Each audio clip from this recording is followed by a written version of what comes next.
Hello everyone. अभी हम 11th का एक बहुत इंपॉर्टेंट चैप्टर पढ़ने वाले हैं। जिस चैप्टर का नाम है ट्रांसपोर्टिंग प्लांट्स।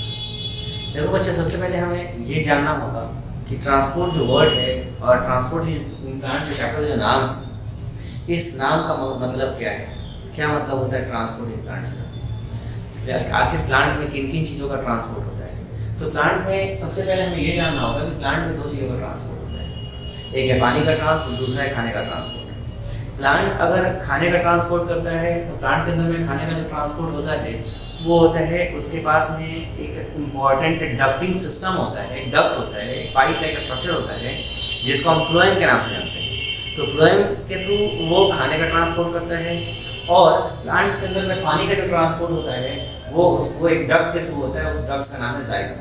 जाइलम के थ्रू पानी का ट्रांसपोर्ट होता है और फ्लोएम के थ्रू खाने का ट्रांसपोर्ट होता है। लेकिन चैप्टर को एक बहुत ही खूबसूरत अंदाज में बताया गया है और चैप्टर को एक बहुत खूबसूरत अंदाज में एनसीईआरटी लिखा भी है। सबसे पहले हमें डायरेक्ट हम ट्रांसपोर्ट किस तरह से होता है पानी का, किस तरह से होता है खाने का, इसको जानने से पहले हमें ये जानना होगा कि आखिर ये ट्रांसपोर्ट के मेथड कौन कौन से हैं। देखो बच्चे, ट्रांसपोर्ट के सिर्फ दो मेथड्स हैं, एक हमारा एक्टिव ट्रांसपोर्ट और एक हमारा पैसिव ट्रांसपोर्ट। मतलब ये है कि ट्रांसपोर्ट जो प्लांट के अंदर देखने को मिलता है, चाहे वो खाने का ट्रांसपोर्ट हो चाहे पानी का ट्रांसपोर्ट हो, ये दो तरीके का है। एक है हमारा एक्टिव ट्रांसपोर्ट और दूसरा है हमारा पैसिव ट्रांसपोर्ट। देखो बच्चे, एक्टिव ट्रांसपोर्ट क्या होता है और पैसिव ट्रांसपोर्ट क्या होता है, बहुत आसान है अगर आप इसके नाम पर ध्यान दें। देखिए, एक्टिव ट्रांसपोर्ट एक ऐसा ट्रांसपोर्ट है जिसके अंदर में खाने का जो ट्रांसपोर्ट होगा, ऑब्वियस सी बात है, या पानी का ट्रांसपोर्ट होगा, जो भी जिसके अंदर जहां भी एक्टिव ट्रांसपोर्ट होगा वहां एनर्जी का इन्वॉल्वमेंट होगा, वहां एटीपी का इन्वॉल्वमेंट होगा। तो यहाँ पे एटीपी यूज होगा और एनर्जी यहाँ पे यूज होगा। साथ ही साथ एक्टिव ट्रांसपोर्ट के अंदर में एटीपी यूज होने के साथ साथ ये जो ट्रांसपोर्ट का जो ग्रेडियंट चलेगा, ये जो ट्रांसपोर्ट चलेगा वो चलेगा from the region of the lower concentration to the region of the higher concentration. मतलब अगेंस्ट द कंसंट्रेशन ग्रेडियंट ये हमारा एक्टिव ट्रांसपोर्ट होगा। मतलब अगर इसकी बात अगर हम करें तो from the region of the lower concentration to the region of higher concentration, यहाँ पे हमारा मॉलिक्यूल्स फ्लो करेगा एक्टिव ट्रांसपोर्ट के अंदर।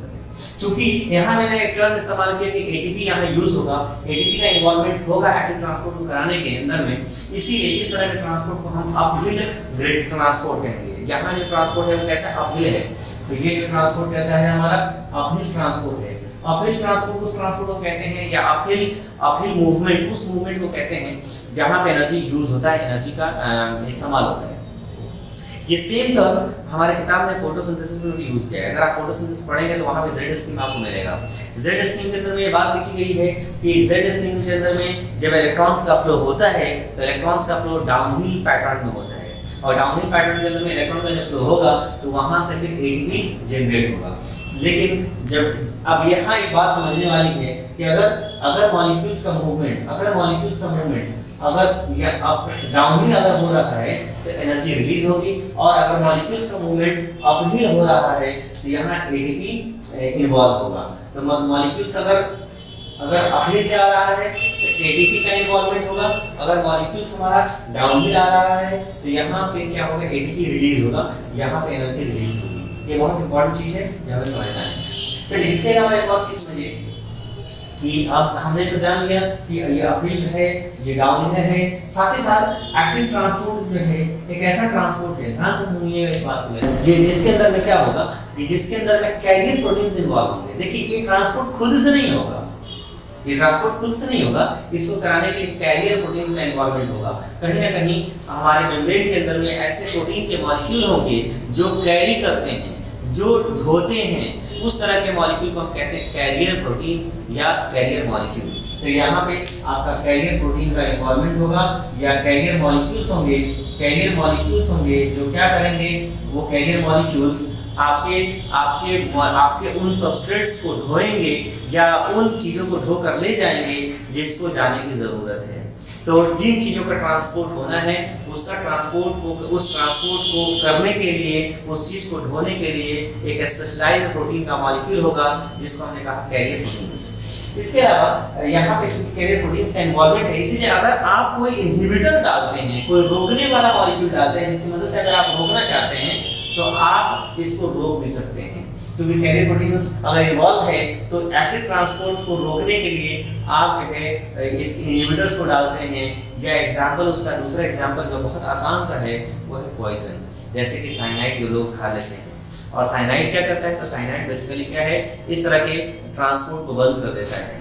तो साइनाइड हर ट्रांसपोर्ट को एक्चुअली साइनाइड बंद कर देता है। तो साइनाइड क्या है कि इनहिबिटर है। इसी तरह का जो है कोई भी इनहिबिटर आप लेते हैं तो इनहिबिटर क्या करेगा, कैरियर प्रोटीन्स के थ्रू जो ट्रांसपोर्ट चल रहा है उस ट्रांसपोर्ट को वो बंद कर देगा। मतलब यहाँ जो इनहिबिटर होगा हमारा, वो इनहिबिटर्स का यहाँ पे रोल होगा, वो इनहिबिटर्स यहाँ पे ट्रांसपोर्ट को लॉक कर देगा, बंद कर देगा। तो यहाँ इनहिबिटर्स का इन्वॉल्वमेंट है। और चूंकि ये लिविंग सिस्टम के थ्रू ट्रांसपोर्ट है, ये ट्रांसपोर्ट के अंदर में, इस ट्रांसपोर्ट के अंदर में लिविंग सिस्टम इन्वॉल्व है, हमारा सेल का सिस्टम इन्वॉल्व है और यहाँ पे कैरियर प्रोटीन इन्वॉल्व है। इसलिए यहाँ पे इनहिबिटर्स का क्या होगा, रोल होगा। और इनहिबिटर क्या करेगा, इस ट्रांसपोर्ट को बंद कर देगा। तो ये ट्रांसपोर्ट को इनहिबिटर क्या कर देगा, बंद कर देगा। अब आते हैं जो सबसे इंपॉर्टेंट ट्रांसपोर्ट है, वो है पैसिव ट्रांसपोर्ट। देखिए पैसिव ट्रांसपोर्ट को समझने के लिए आप एक एग्जांपल मैं समझाना चाहता हूँ।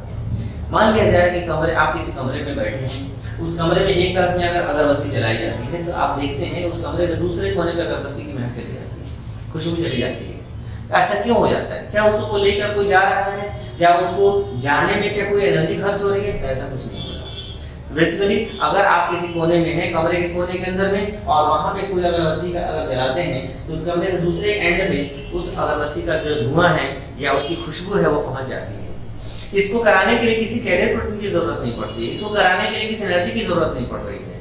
और जिस ट्रांसपोर्ट को कराने के लिए किसी एनर्जी की जरूरत नहीं है, उस तरह के ट्रांसपोर्ट को आप कहते हैं पैसिव ट्रांसपोर्ट। तो पैसिव ट्रांसपोर्ट क्या है, तो ध्यान दीजिए कि पैसिव ट्रांसपोर्ट एक ऐसा ट्रांसपोर्ट है जहाँ पे किसी भी तरह के एनर्जी का कोई इन्वॉल्वमेंट नहीं है, और यहाँ पे एनर्जी का इन्वॉल्वमेंट नहीं है, इसीलिए उस तरह के ट्रांसपोर्ट को हम कहते हैं पैसिव ट्रांसपोर्ट। तो passive transport is that transport in which energy is not involved in the form of ATP.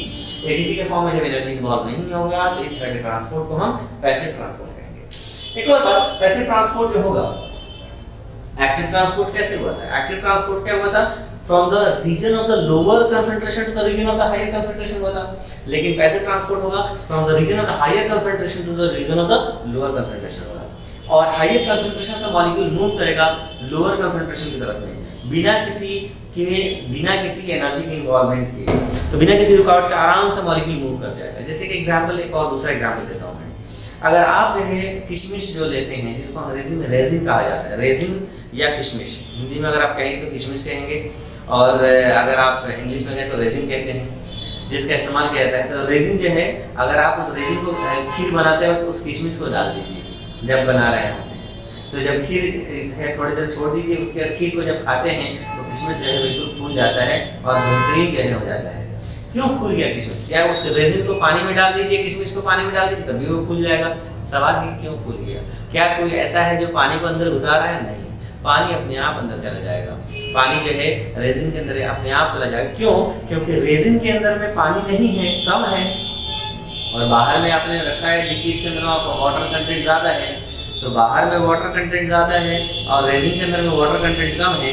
तो क्या होगा उस केस में आपका जो पानी जो मूव किया, पानी जो मूव करके गया और पानी का जो ट्रांसपोर्ट हुआ, ये ट्रांसपोर्ट कैसा हुआ? Passive transport. तो पैसिव मूवमेंट हुआ पानी का, पानी जो है पैसिवली मूव कर गया रेजिन के अंदर में, मतलब from the region of higher concentration to the region of lower concentration water का मूवमेंट हो गया, और इस तरह से वाटर मूव कर गया। इसके अलावा एक और बात देखो, ये तो बात हो गई। अब एक सवाल आप फिर करेंगे कि यहाँ पे सर फ्री ट्रांसपोर्ट हुआ था, क्या यहाँ पे कैसा ट्रांसपोर्ट होगा? यहाँ पे क्या डाउनहिल ट्रांसपोर्ट होगा? देखिए बिल्कुल बात है, यहाँ पे ट्रांसपोर्ट में किस तरह की एनर्जी का इन्वॉल्वमेंट नहीं है, लेकिन यहाँ जो ट्रांसपोर्ट होगा पैसिव के अंदर में ट्रांसपोर्ट डाउनहिल हो भी सकता है और नहीं भी हो सकता है। जरूरी नहीं कि ट्रांसपोर्ट यहाँ क्या हो, डाउनहिल हो, जरूरी नहीं है कि यहाँ पे एनर्जी निकल रही हो एटीपी के फॉर्म में, लेकिन ऐसा भी हो सकता है कि बहुत सारे पैसिव ट्रांसपोर्ट ऐसे हैं जहाँ पे एनर्जी रिलीज होती है। अब आते हैं एक और मैटर पे, एक और चीज समझते हैं। अब फिर एक और सवाल आप करेंगे, वो ये करेंगे कि एक्टिव ट्रांसपोर्ट के अंदर में कैरियर प्रोटीन्स का इन्वॉल्वमेंट है, तो क्या पैसिव ट्रांसपोर्ट में कैरियर प्रोटीन्स का इन्वॉल्वमेंट होगा? बिल्कुल, ये सवाल बहुत जायज है। यहाँ पे कैरियर प्रोटीन का इन्वॉल्वमेंट है, क्या यहाँ पे कैरियर प्रोटीन का इन्वॉल्वमेंट होगा? ये सवाल बनता भी है, लेकिन इसका जवाब क्या है? तो इसका जवाब है बिल्कुल, कैरियर प्रोटीन्स पैसिव ट्रांसपोर्ट में देखे जाते भी हैं और नहीं भी जाते। अगर देखे जाते हैं तो कौन सा पैसिव ट्रांसपोर्ट है जिसमें कैरियर प्रोटीन्स मिलेंगे, और वो कौन सा पैसिव ट्रांसपोर्ट है जिसमें कैरियर प्रोटीन्स नहीं मिलेंगे। तो देखिए, इस बेसिस पे, इस बुनियाद पे पैसिव ट्रांसपोर्ट हमारे दो तरीके होते हैं। एक ऐसा पैसिव ट्रांसपोर्ट जिसमें कैरियर प्रोटीन देखा जाता हो, और एक ऐसा पैसिव ट्रांसपोर्ट जिसमें कैरियर प्रोटीन नहीं देखने को मिलता है। तो जिस पैसिव ट्रांसपोर्ट में कैरियर प्रोटीन देखने को नहीं मिलता उसको हम कहते हैं डिफ्यूजन, और जिस पैसिव ट्रांसपोर्ट के अंदर में कैरियर प्रोटीन देखने को मिलता है उसको हम कहते हैं फैसिलिटेटेड डिफ्यूजन। फैसिलिटेटेड क्यों कहेंगे? एक बहुत अहम सवाल है, क्योंकि फैसिलिटेट का मतलब है बढ़ाना, मतलब पैसिव ट्रांसपोर्ट यहाँ पे डिफ्यूजन में तो हो ही रहा है, और लेकिन उस पैसिव ट्रांसपोर्ट को अगर आप बढ़ाना चाहते हैं और इनहेंस करना चाहते हैं तो आप एक दूसरे ट्रांसपोर्ट के मेथड का इस्तेमाल करेंगे, वो भी पैसिव वाला ही मेथड है और उसका नाम है फैसिलिटेटेड डिफ्यूजन। तो फैसिलिटेटेड डिफ्यूजन एक ऐसा ट्रांसपोर्ट का मेथड है जिसके अंदर में हमारे कैरियर प्रोटीन्स का इन्वॉल्वमेंट होता है लेकिन एडीपी का इन्वॉल्वमेंट नहीं है। ये भी transport from the region of the higher concentration to the region of the lower concentration होगा, ये वाला भी transport from the region of the higher concentration to the region of the lower concentration होगा। दोनों का क्राइटेरिया या यूं कह सकते हैं दोनों का जो नेचर है वो सेम होगा। From the region of the higher concentration to the region of the lower concentration along the concentration gradient के along ये मूवमेंट होगा। इस तरह से ये दोनों ट्रांसपोर्ट हमारे चलेंगे, डिफ्यूजन और फैसिलिटेटेड डिफ्यूजन। फैसिलिटेटेड डिफ्यूजन क्या है? जैसे कि आपको मैंने कहा कि ये भी एक ऐसा डिफ्यूजन है जिसके अंदर में कैरियर प्रोटीन्स इन्वॉल्व होंगे। सबसे पहले हम बात शुरू करेंगे डिफ्यूजन के बारे में। डिफ्यूजन क्या है? तो देखिए, डिफ्यूजन के बारे में याद करिए, मैंने थोड़ी देर पहले एक एग्जांपल दिया था कि अगर आप कमरे के एक कोने पे अगरबत्ती जलाते हैं तो अगरबत्ती का धुआं कमरे के दूसरे कोने पे पहुंचता है। तो ये क्या है? इसके अंदर में हुआ डिफ्यूजन ऑफ द गैसेस। लेकिन आपको डिफ्यूजन के बारे में और जानने के लिए आपको मेरे इसी ट्रांसपोर्टिंग प्लांट्स के सीरीज के दूसरा वीडियो देखना होगा, और उसके लिए आपको ज़्यादा इंतजार नहीं करना है, आपको जाना है मेरे प्लेलिस्ट के अंदर में, वहाँ ट्रांसपोर्टिंग प्लांट्स 11th क्लास का प्लेलिस्ट बना हुआ है, उसमें ट्रांसपोर्टिंग प्लांट है, और जाइए और डिफ्यूजन को जल्दी से देख लीजिए। तो उसके बाद डिफ्यूजन ही नहीं बल्कि एक बहुत इंपॉर्टेंट टॉपिक जिसके बारे में अक्सर बच्चों का डाउट होता है वो है वाटर पोटेंशियल। जल्द आपको मिलेगा आपके इसी चैनल पे। Thank you so much for watching. Please subscribe and share my channel with your friends.